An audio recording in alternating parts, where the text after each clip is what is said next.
Onde quer que a palavra de Deus tenha sido fielmente pregada, seguiram-se resultados que provaram a sua origem divina. O Espírito de Deus acompanhou a mensagem dos seus servos e a palavra era proclamada com poder. Os pecadores sentiam a sua consciência despertar.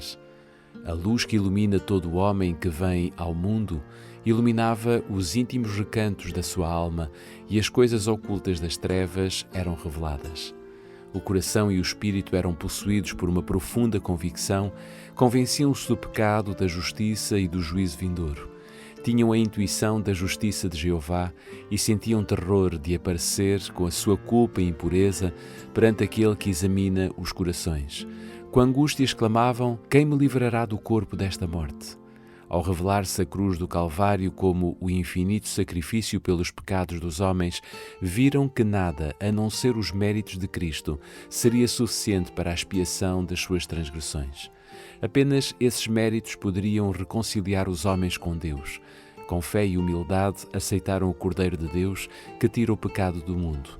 Pelo sangue de Jesus, tiveram a remissão dos pecados passados. Estas almas produziram frutos dignos de arrependimento. Creram e foram batizadas e levantaram-se para andar em novidade de vida como novas criaturas em Cristo Jesus. Não para se conformarem com os desejos anteriores, mas para, pela fé no Filho de Deus, seguir os seus passos, refletir o seu caráter e purificar-se assim como Ele é puro. As coisas que antes odiavam, agora amavam, e as que antes amavam passaram a odiar. Os orgulhosos e arrogantes tornaram-se mansos e humildes de coração. Os frívolos e altivos tornaram-se sérios e modestos. Os profanos tornaram-se reverentes, os bêbados sóbrios e os devassos puros. As modas vãs do mundo foram postas de parte. Os cristãos não procuravam a beleza exterior pelo arranjo do cabelo, joias de ouro e belos vestidos, mas a beleza no interior do coração, beleza que não passa e que consiste no espírito de modéstia e mansidão. Essa é a beleza que tem o maior valor diante de Deus. 1 de Pedro, capítulos 3, versículos 3 e 4. Os despertamentos resultaram num profundo exame de coração e humildade, caracterizaram-se pelos solenes e fervorosos apelos feitos ao pecador, pela terna misericórdia para com a aquisição efetuada pelo sangue de Cristo. Homens e mulheres oravam e lutavam com Deus pela salvação dos outros. Os frutos destes reavivamentos eram vistos naqueles que não recuavam perante a renúncia e o sacrifício, mas que se regozijavam por serem considerados dignos de sofrer injúria e provação por amor de Cristo. Notava-se uma transformação na vida dos que tinham aceitado o nome de Jesus. A comunidade era beneficiada com a sua influência, uniam-se com Cristo e semeavam no Espírito a fim de ceifar na vida eterna. Podia dizer-se deles: essa tristeza vos levou ao arrependimento, pois a tristeza que Deus quer leva à mudança de vida e conduz a uma salvação da qual nunca nos arrependemos, ao passo que a tristeza inspirada em motivos humanos produz a morte. Reparem bem naquilo que essa tristeza, inspirada na vontade de Deus, vos veio trazer. Que fervor, que desculpas, que indignação, que respeito, que saudades, que dedicação e que coragem em castigar o culpado. Em tudo isto mostraram que não têm culpa no caso. Este é o resultado da obra do Espírito de Deus. Não há prova de genuíno arrependimento a menos que se realize uma reforma da vida. Se restitui o penhor, devolve o que tinha roubado, confessa os pecados e ama Deus e os seus semelhantes, o pecador por estar certo de que encontrou paz com Deus. Foram estes os efeitos que em anos anteriores se seguiram às ocasiões do reavivamento religioso. Julgados pelos seus frutos, sabia-se que eram abençoados por Deus para a salvação dos homens e para que a humanidade fosse reerguida. Muitos dos despertamentos dos tempos modernos têm, no entanto, apresentado um notável contraste com as manifestações de graça divina que nos primeiros tempos se seguiam aos esforços dos servos de Deus. É verdade que se desperta grande interesse, muitos dizem estar convertidos e há uma grande afluência às igrejas. No entanto, os resultados não são de molde a poder dizer-se que houve um aumento correspondente da verdadeira vida espiritual. A luz que brilha durante algum tempo rapidamente morre, deixando as trevas mais densas do que antes. Os reavivamentos populares são muitas vezes levados a efeito por meio de apelos à imaginação, excitando-se as emoções, satisfazendo-se o amor ao que é novo e surpreendente. Aqueles que são ganhos desta maneira têm pouco desejo de ouvir a verdade bíblica, pouco interesse no testemunho dos profetas e dos apóstolos. A menos que o culto assegure algo de caráter sensacional, não os atrai. A mensagem que apela à razão desapaixonada não desperta qualquer resposta. As claras advertências da Palavra de Deus, que diretamente se referem aos seus interesses internos, não são tomadas a sério. Para toda a alma verdadeiramente convertida, a relação com Deus e com as coisas eternas será o grande objetivo da vida. Mas onde é que há hoje, nas igrejas populares, o espírito de consagração a Deus? Os conversos não renunciam ao seu orgulho e amor ao mundo. Não estão mais dispostos a negar-se a tomar a cruz e a seguir o manso e humilde Nazareno do que estiveram antes de se converter. A religião tornou-se no entretenimento dos incrédulos e céticos porque muitos que são portadores do seu nome desconhecem os seus princípios. O poder da piedade quase desapareceu de muitas igrejas. Piqueniques, representações teatrais nas igrejas, quermesses, casas elegantes, ostentação pessoal desviaram os pensamentos de Deus. Terras e bens e ocupações mundanas absorvem a mente e as coisas de interesse eterno mal recebem uma atenção passageira. Apesar do generalizado declínio da fé e da piedade, há verdadeiros seguidores de Cristo nestas igrejas. Antes de os juízos finais de Deus caírem sobre a terra, haverá entre o povo do Senhor um tal reavivamento espiritual como nunca foi visto desde os tempos apostólicos. O Espírito e o poder de Deus serão derramados sobre os seus filhos. Naquele tempo, muitos se separarão das igrejas em que o amor a este mundo suplantou o amor a Deus e à sua palavra. Muitos, tanto pastores como leigos, aceitaram alegremente as grandes verdades que Deus providenciou para que fossem proclamadas no tempo presente, com o objetivo de preparar um povo para a segunda vinda do Senhor. O inimigo das almas deseja perturbar esta obra, e antes que chegue o tempo para esse movimento, esforçar-se-á por impedi-la, introduzindo uma imitação. Nas igrejas que puder colocar sob o seu poder sedutor, fará parecer que foi derramada uma bênção especial de Deus. Manifestar-se-á o que será considerado como grande interesse religioso. Multidões se alegrarão por Deus estar a atuar maravilhosamente por seu intermédio, quando a obra é de outro espírito. Sob o disfarce religioso, Satanás procurará estender a sua influência sobre o mundo cristão. Em muitos dos reavivamentos ocorridos durante o último meio século, têm estado em ação, em maior ou menor grau, as mesmas influências que se manifestarão em movimentos mais extensos no futuro. Há uma excitação das emoções, mistura do verdadeiro com o falso, muito apropriado para desviar. Contudo, ninguém necessita de ser enganado. À luz da Palavra de Deus, não é difícil determinar a natureza destes movimentos. Onde quer que os homens negligenciem o testemunho da Bíblia, desviando-se das verdades claras que servem para provar a alma e que exigem a renúncia de si mesmo e do mundo, podemos estar certos de que ali não é concedida a bênção de Deus. E pela regra que o próprio Cristo deu, pelos seus frutos os conhecereis, é evidente que esses movimentos não são obra do Espírito de Deus. Nas verdades da sua palavra, Deus deu aos homens a revelação de si mesmo e servem de escudo contra os enganos de Satanás a todos os que as aceitam. Foi a negligência destas verdades que abriu a porta aos males que tanto se estão a generalizar agora no mundo religioso. Tem-se perdido de vista, em grande parte, a natureza e a importância da lei de Deus. Uma concepção errada do caráter, da perpetuidade e da vigência da lei divina tem ocasionado erros relativamente à conversão e à santificação, tendo como resultado baixar a norma da vida espiritual na Igreja. Aqui deve estar o segredo da falta do Espírito e do poder de Deus nos despertamentos do nosso tempo. Há nas várias denominações homens conhecidos pela sua devoção, para quem este facto é reconhecido e lamentado. O professor Edward Park, apresentando os perigos atuais de natureza religiosa, diz acertadamente: a negligência por parte do púlpito de insistir sobre a lei divina é uma fonte de perigos. No passado, o púlpito era o eco da voz da consciência. Os nossos mais ilustres pregadores davam uma admirável majestade aos seus discursos, seguindo o exemplo do Mestre e pondo em preeminência a lei. os seus preceitos e as suas ameaças. Repetiam as duas grandes máximas de que a lei é a transcrição das perfeições divinas e de que o homem que não ame a lei não ama o Evangelho, pois a lei, bem como o Evangelho, é um espelho que reflete o verdadeiro caráter de Deus. Este perigo leva a outro, o de não avaliar devidamente o mal do pecado, a sua extensão e a sua desconsideração. Em proporção com a justiça do mandamento está o erro de lhe desobedecer. Unido aos perigos já mencionados está o de desvalorizar a justiça de Deus. A tendência do púlpito moderno é de separar a benevolência divina da justiça divina, reduzir a benevolência a um sentimento em vez de a exaltar como um princípio. O novo prisma teológico divide ao meio o que Deus tinha unido. É a lei divina um bem ou um mal? É um bem. Então a justiça é um bem, é uma disposição para executar a lei.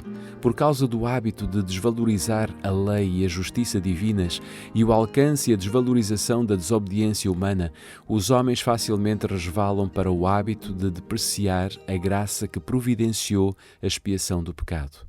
Assim, o Evangelho perde o seu valor e a sua importância no espírito dos homens, não tardando estes a pôr praticamente de lado a própria Bíblia.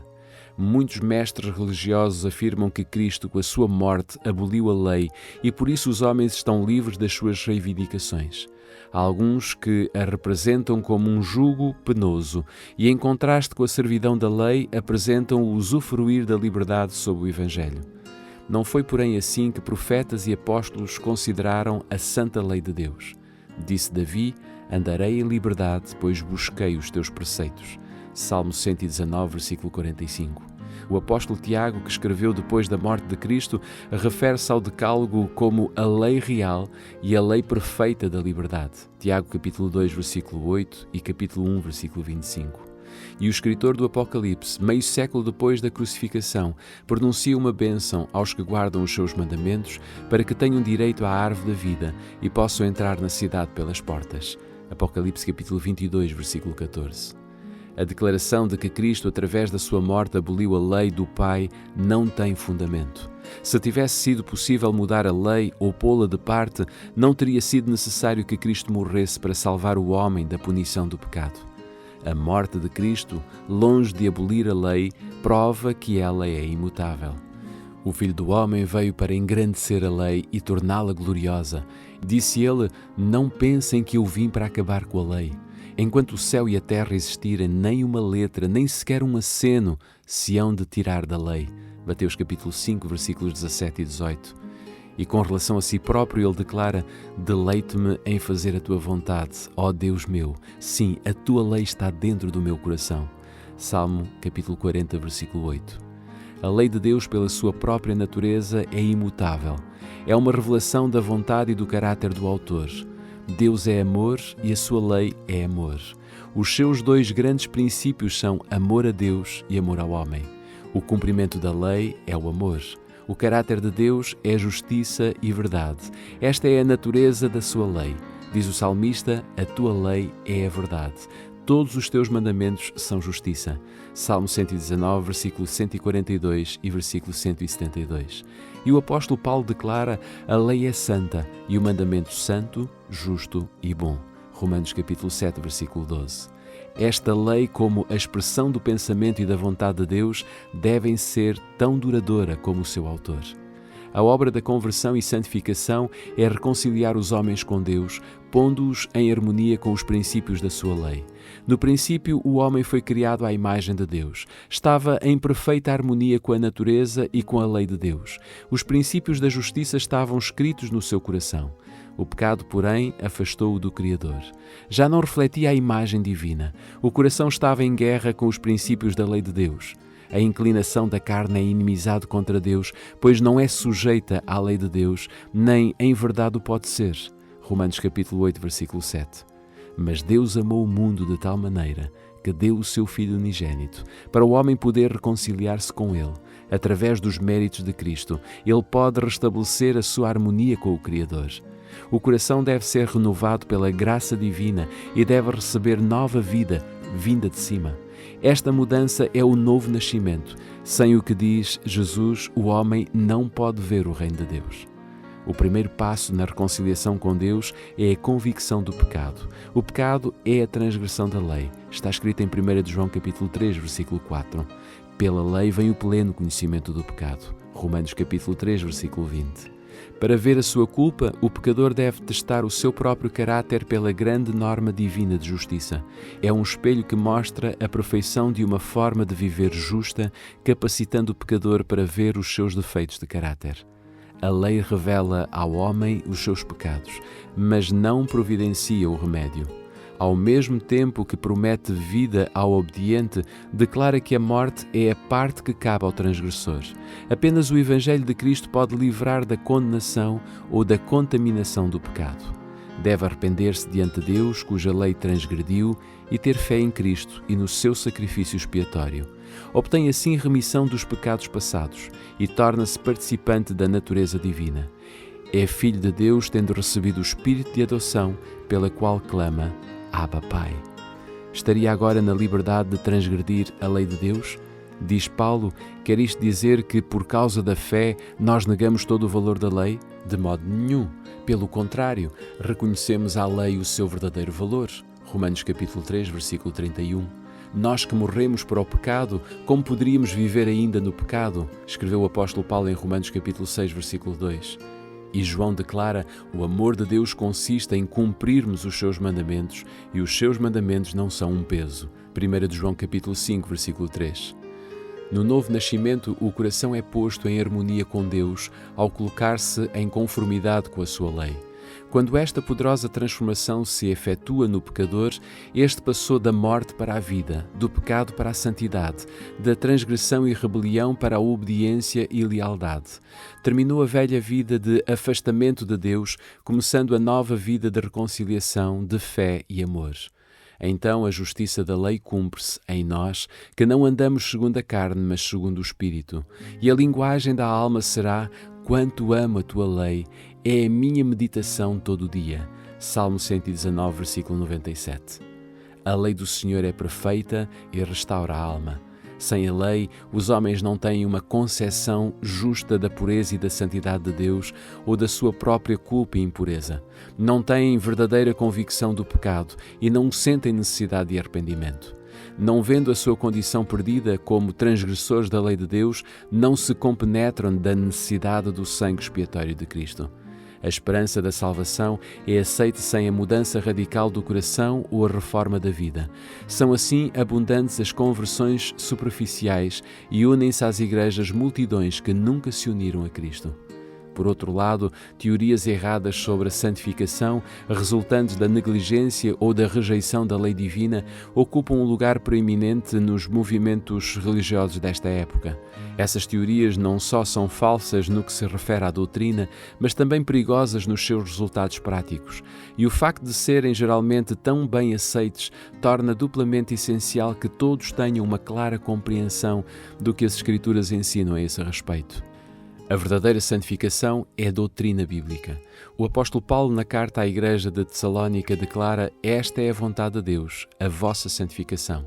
1 Tessalonicenses capítulo 4, versículo 3. E roga, e o mesmo Deus de paz vos santifique em tudo. A Bíblia ensina claramente o que é a santificação e como deve ser alcançada. O Salvador orou pelos discípulos: santifica-os na verdade, a tua palavra é a verdade. E Paulo ensina que os crentes devem ser santificados pelo Espírito Santo. Qual é a obra do Espírito Santo? Disse Jesus aos discípulos: quando vier aquele Espírito da verdade, ele vos guiará em toda a verdade. São João capítulo 16, versículo 13. E o salmista declara: a tua lei é a verdade. Pela palavra e pelo Espírito de Deus, os grandes princípios de justiça incorporados na sua lei são revelados aos homens. E uma vez que a lei de Deus é santa, justa e boa, e a cópia da perfeição divina, segue-se que o caráter formado pela obediência àquela lei será santo. Cristo é um exemplo perfeito de semelhante caráter. Diz ele: eu tenho guardado os mandamentos do meu Pai. São João capítulo 15, versículo 10. Eu faço sempre o que lhe agrada. Os seguidores de Cristo devem tornar-se semelhantes a Ele. Pela graça de Deus, devem formar um caráter em harmonia com os princípios da sua santa lei. Isto é a santificação bíblica. Esta obra só pode ser efetuada pela fé em Cristo, pelo poder do Espírito de Deus a habitar em nós. Paulo admoesta os crentes: trabalhem pela vossa salvação com humildade e temor, pois Deus está sempre a ajudar, fazendo com que desejem e realizem o que é da sua vontade. Filipenses capítulo 2, versículos 12 e 13. O cristão sentirá as insinuações do pecado, mas manterá uma luta constante contra ele. Aqui é que o auxílio de Cristo é necessário. A fraqueza humana une-se à força divina e a fé exclama: graças a Deus que nos deu a vitória por meio do nosso Senhor Jesus Cristo. 1 Coríntios capítulo 15, versículo 57. As Escrituras revelam claramente que a obra da santificação é progressiva. Quando na conversão o pecador encontra a paz com Deus através do sangue expiatório, apenas iniciou a sua vida cristã. Deve agora aperfeiçoar-se, crescer até à medida da estatura completa de Cristo. Diz o apóstolo Paulo: faço uma coisa, esqueço-me do que ficou para trás e esforço-me por atingir o que está diante de mim. Deste modo, caminho em direção à meta para obter o prémio que Deus nos prometeu dar no céu por meio de Cristo Jesus. Está escrito em Filipenses capítulo 3, versículos 13 e 14. E Pedro apresenta-nos os passos necessários para que a santificação bíblica seja atingida. Por isso, diz Pedro, esforcem-se por juntar à vossa fé o bom procedimento. Ao bom procedimento, o conhecimento. Ao conhecimento, o domínio de si próprio. A esse domínio, a paciência. À paciência, o apego a Deus. Ao apego a Deus, a dedicação fraterna. E à dedicação, o amor. Se fizerem assim, não voltarão a cair no mal. 2 de Pedro capítulo 1, versículos 5 a 10. Os que experimentam a santificação bíblica manifestarão um espírito de humildade, como Moisés, depois de contemplarem a augusta e majestosa santidade, veem a sua própria indignidade a contrastar com a pureza e a excelsa perfeição do Ser infinito. O profeta Daniel foi um exemplo da verdadeira santificação. Os seus longos anos foram cheios de um nobre serviço para o seu mestre. Foi um homem muito desejado do céu. Daniel capítulo 10, versículo 11. Mas em vez de pretender ser puro e santo, este honrado profeta, quando intercedia perante Deus pelo seu povo, identificou-se com os que realmente eram pecadores em Israel. Disse ele: não lançamos as nossas súplicas perante a tua face, fiados nas nossas justiças, mas nas tuas muitas misericórdias. Temos pecado e procedido perversamente, declara ele. Falava eu ainda e orava e confessava o meu pecado e o pecado do meu povo de Israel, e quando, em ocasião posterior, o Filho de Deus lhe apareceu para instruir, Daniel diz: o meu rosto mudou de cor e se desfigurou, e não retive força alguma. Daniel capítulo 9, versículos 18, 15, 20 e capítulo 10, versículo 8. Quando Jó ouviu no meio do redemoinho a voz do Senhor, exclamou: por isso renego o que disse, arrependo-me e faço penitência, cobrindo-me de terra e de cinza. Jó capítulo 42, versículo 6. Foi quando Isaías viu a glória do Senhor e ouviu os querubins a clamar: Santo, Santo, Santo é o Senhor dos exércitos, que exclamou: ai de mim, estou perdido. Isaías capítulo 6, versículos 3 e 5. Arrebatado ao terceiro céu, Paulo ouviu coisas que não era possível o homem proferir e fala de si mesmo como o mínimo de todos os santos. Foi o amado João que se reclinou no peito de Jesus e contemplou a sua glória, que caiu como morto aos pés de um anjo.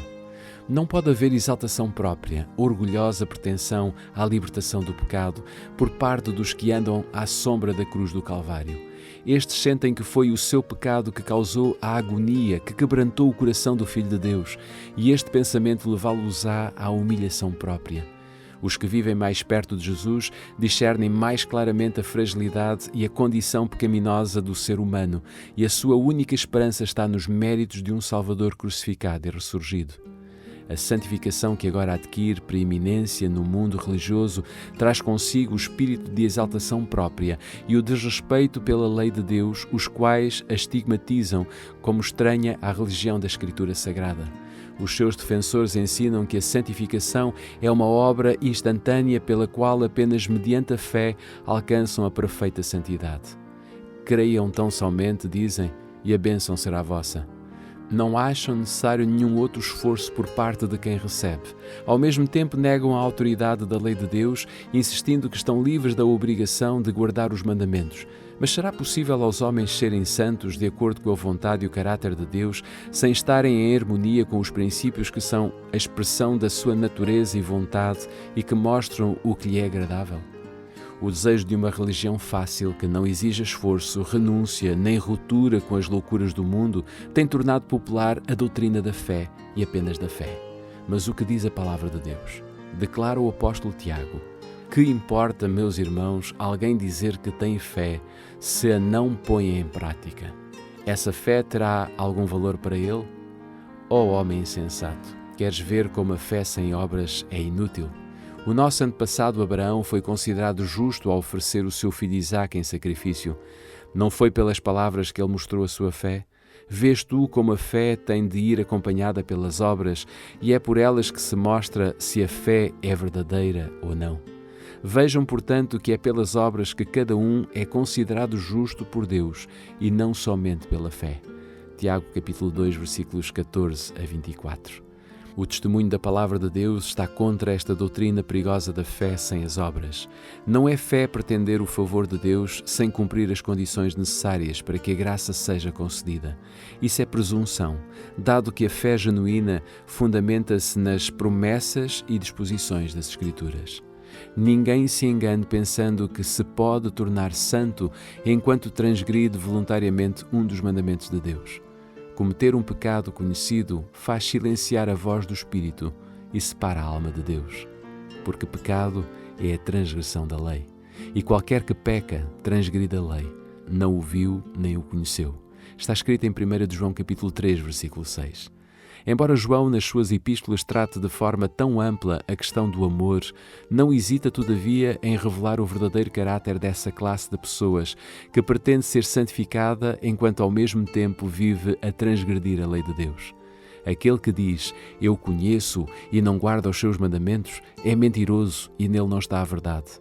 Mas qualquer que guarda a sua palavra, o amor de Deus está nele, verdadeiramente aperfeiçoado. 1 João capítulo 2, versículos 4 e 5. Essa é a pedra de toque de toda a profissão de fé. Não podemos atribuir santidade a qualquer pessoa sem a julgar pela medida da única forma divina de santidade no céu e na terra. Se os homens não sentem o peso da lei moral, se amesquinham e consideram levianamente os preceitos de Deus, se violam o mais pequeno desses mandamentos e assim ensinam os homens, não terão nenhum valor à vista do céu, e sabemos que as suas pretensões são destituídas de fundamento. E a alegação de que estão sem pecado é em si mesma evidência de que aquele que faz esta afirmação está longe de ser santo. O homem só se pode considerar a si mesmo santo porque não tem uma verdadeira noção da infinita pureza e santidade de Deus ou do que devem ser os que se hão de harmonizar com o seu caráter. Porque não apreendeu o verdadeiro conceito da pureza e suprema perfeição de Jesus, bem como da malignidade e do horror do pecado.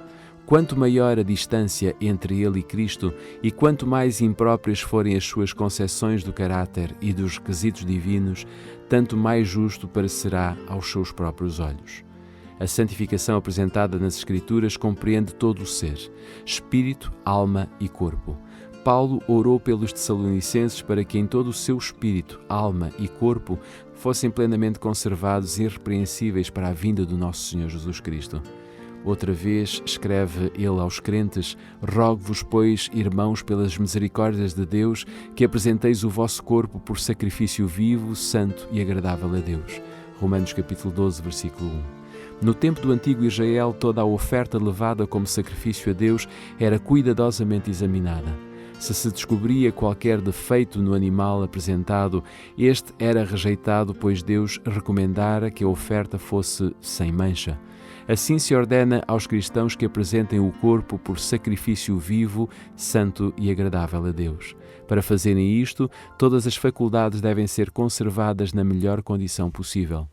Todo o hábito ou costume que enfraquece a força física ou mental incapacita o homem para o serviço do seu Criador. E agradar-se-á a Deus com qualquer coisa que seja menos do que o melhor que podemos oferecer? Disse Cristo, amarás o Senhor Deus de todo o teu coração. Os que amam Deus de todo o coração desejarão prestar-lhe o melhor serviço da sua vida e estarão constantemente à procura de pôr todas as faculdades do ser em harmonia com as leis que os tornarão aptos para fazer a sua vontade. Não aviltarão nem mancharão pela condescendência com o apetite ou com as paixões a oferta que apresentam ao seu Pai Celestial.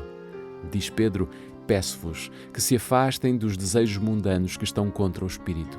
Qualquer condescendência pecaminosa tende a enfraquecer as faculdades e a destruir o poder de percepção mental e espiritual, e a palavra ou o Espírito de Deus apenas poderão impressionar debilmente o coração. Paulo escreve aos Coríntios: purifiquemo-nos de todas as imperfeições do corpo e do espírito, e vivamos com toda a santidade e respeito para com Deus. E entre os frutos do Espírito, amor, alegria, paz, paciência, amabilidade, bondade, fidelidade, modéstia, menciona também o domínio de si mesmo. Gálatas capítulo 5, versículos 22 e 23. Apesar destas declarações inspiradas, quantos professos cristãos estão a enfraquecer as suas faculdades à procura de ganhos ou na adoração da moda? Quantos há que degradam a sua semelhança divina como a glutonaria, o beber vinho e os prazeres proibidos?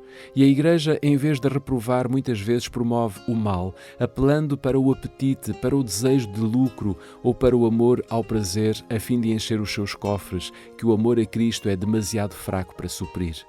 Se Jesus entrasse nas igrejas de hoje e visse as festas e o comércio iníquo que ali se fazem em nome da religião, será que não expulsaria esses profanadores, assim como fez os cambistas do templo? O apóstolo Tiago declara que a sabedoria de cima é primeiramente pura. Se ele tivesse encontrado os que proferem o precioso nome de Jesus com lábios poluídos pelo fumo, aqueles cujo hálito e a pessoa estão contaminados pelo seu desagradável odor e que corrompem o ar do céu, forçando todos os que estão ao seu redor a respirar o veneno, sim, se o apóstolo tivesse tomado conhecimento de prática tão contrária à pureza do Evangelho, não a teria ele denunciado como terrena, animal e diabólica? Escravos do fumo, pretendendo a bênção da santificação completa, falam sobre a esperança do céu. Mas a palavra de Deus diz claramente que não entrará nela coisa alguma que contamine. Apocalipse capítulo 21, versículo 27. Não sabeis que o vosso corpo é o templo do Espírito Santo que habita em vós, proveniente de Deus, e que não sois de vós mesmos? Porque fostes comprados por bom preço. Glorificai, pois, a Deus no vosso corpo e no vosso espírito, os quais pertencem a Deus. 1 Coríntios capítulo 6, versículos 19 e 20. Aquele cujo corpo é o templo do Espírito Santo não se escravizará através de hábitos prejudiciais. As suas faculdades pertencem a Cristo, que o comprou com preço de sangue. É propriedade do Senhor. Como poderia ficar sem culpa enquanto esbanjava o bem que lhe é confiado? Cristãos professos gastam anualmente somas consideráveis com inúteis e perniciosas condescendências, enquanto há pessoas que estão a morrer por falta da palavra da vida. Deus é roubado nos dízimos e nas ofertas, enquanto consomem no altar das destruidoras concupiscências mais do que dão para socorrer os pobres ou para o sustento do Evangelho. Se todos os que dizem ser seguidores de Cristo fossem verdadeiramente santificados, os seus meios, em vez de serem gastos com condescendências desnecessárias e até mesmo nocivas, reverteriam para o tesouro do Senhor, e os cristãos dariam um exemplo de domínio próprio, renúncia e sacrifício. Seriam então a luz do mundo. O mundo está entregue à satisfação de si mesmo.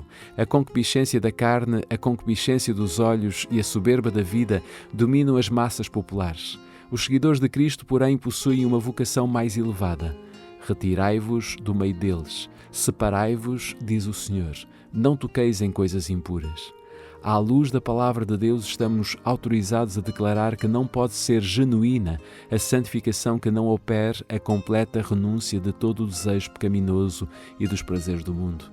Aos que satisfazem as condições, retirai-vos do meio deles, separai-vos, não toqueis em coisas impuras. A promessa de Deus é: eu vos receberei, serei vosso Pai, e vós sereis para mim filhos e filhas, diz o Senhor Todo-Poderoso. 2 Coríntios capítulo 6, versículos 17 e 18. É privilégio e dever de todo cristão ter uma experiência rica e abundante nas coisas de Deus. Eu sou a luz do mundo, disse Jesus. Aquele que me segue não andará em trevas, mas terá a luz da vida. O caminho dos justos é como a luz da aurora, que vai aumentando até ser dia claro. Cada passo de fé e obediência leva a alma a uma relação mais íntima com a luz do mundo, em quem não há sinal de trevas. Os brilhantes raios do sol da justiça resplandecem sobre os servos de Deus e estes devem refletir os seus raios.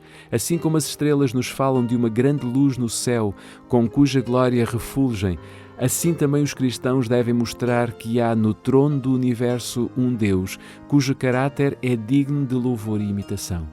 As graças do seu Espírito, a pureza e a santidade do seu caráter serão vistas nas suas testemunhas. Paulo, na sua carta aos Colossenses, apresenta as ricas bênçãos concedidas aos filhos de Deus. Diz ele: nunca mais deixei de orar por vós. Peço a Deus que vos dê a conhecer sempre a sua vontade, concedendo-vos toda a sabedoria e entendimento que vem do seu Espírito. Desse modo poderão viver segundo a vontade do Senhor e fazer o que lhe agrada, praticando sempre o bem e crescendo no conhecimento de Deus. Peço a Deus que vos torne firmes e constantes pelo seu grande poder, para que possam suportar tudo com paciência e alegria. Colossenses capítulo 1, versículos 9 a 11. Outra vez escreve acerca do seu desejo de que os irmãos de Éfeso chegassem a compreender o alto privilégio do cristão. Abre perante eles, na linguagem mais compreensiva, o maravilhoso poder e conhecimento que podiam possuir como filhos e filhas do Altíssimo. Diz Paulo que ele vos conceda, com a riqueza do seu poder, a força para se manterem interiormente firmes e seguros pelo Espírito e que estejam bem arraigados e alicerçados no amor para poderem compreender com todos os crentes a grandeza, a largueza, a imensidade e a profundidade do amor de Cristo, ainda que ele ultrapasse qualquer possibilidade de conhecimento. Mas a oração do apóstolo atinge o auge do privilégio quando ora para que Deus vos encha com toda a sua riqueza. Está escrito em Efésios capítulo 3, versículos 16 a 19. Aqui se revelam os extremos do aperfeiçoamento que podemos atingir pela fé nas promessas do nosso Pai Celestial quando cumprimos os seus preceitos. Através dos méritos de Cristo, temos acesso ao trono do poder infinito. Aquele que nem mesmo o seu próprio Filho poupou, antes o entregou por todos nós, como nos não dará também com ele todas as coisas? Romanos capítulo 8, versículo 32. O Pai deu ao Filho o seu Espírito sem medida, e também nós podemos participar da sua plenitude. Diz Jesus: se vós, sendo maus, sabeis dar boas dádivas aos vossos filhos, quanto mais dará o vosso Pai Celestial, o Espírito Santo, àqueles que lhe pedirem. Lucas capítulo 11, versículo 13. Se pedirdes alguma coisa em meu nome, eu o farei, disse Jesus. Está escrito em São João capítulo 14, versículo 14. Pedi e recebereis, para que a vossa alegria seja completa. São João capítulo 16, versículo 24. Embora a vida do cristão deva ser caracterizada pela humildade, não deveria ser marcada pela tristeza e depreciação de si mesmo. É privilégio de cada um viver de tal maneira que Deus o aprove e abençoe. Não é da vontade do nosso Pai Celestial que estejamos sempre debaixo da condenação e das trevas. O andar cabisbaixo e com o coração cheio de preocupações não constitui prova de verdadeira humildade. Podemos ir a Jesus e ser purificados, permanecendo diante da lei sem vergonha e remorsos. Mas agora não há condenação para os que estão unidos a Jesus Cristo, pois já não vivemos conforme as inclinações da natureza humana, mas de acordo com o Espírito. Romanos capítulo 8, versículo 1 e versículo 4. Por meio de Jesus, os caídos filhos de Adão tornam-se filhos de Deus. De facto, tanto Jesus que perdoa aos homens os seus pecados, como aqueles que são por ele perdoados, têm todos o mesmo Pai. É por isso que Jesus não se envergonha de lhes chamar irmãos. Hebreus capítulo 8, versículo 11. A vida cristã deve ser de fé, vitória e alegria em Deus, porque todo o que nasce de Deus vence o mundo, e a vitória sobre o mundo é a nossa fé.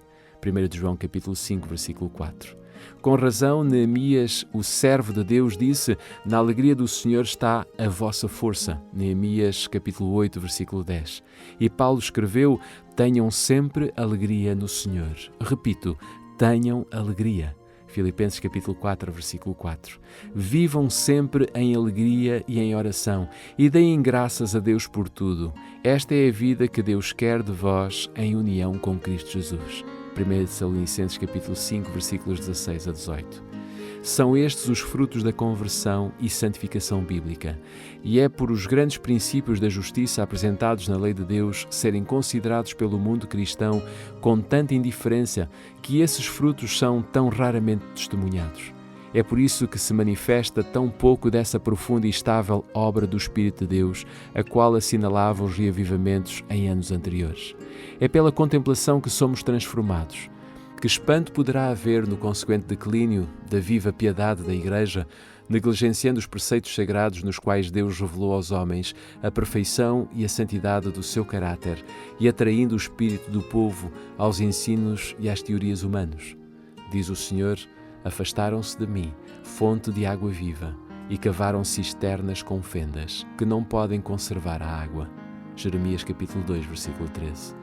Feliz o homem que não entra na assembleia dos maus, nem participa no conluio dos pecadores, nem toma parte na reunião dos que escarnecem, mas põe toda a sua alegria na lei do Senhor e nela medita de dia e de noite.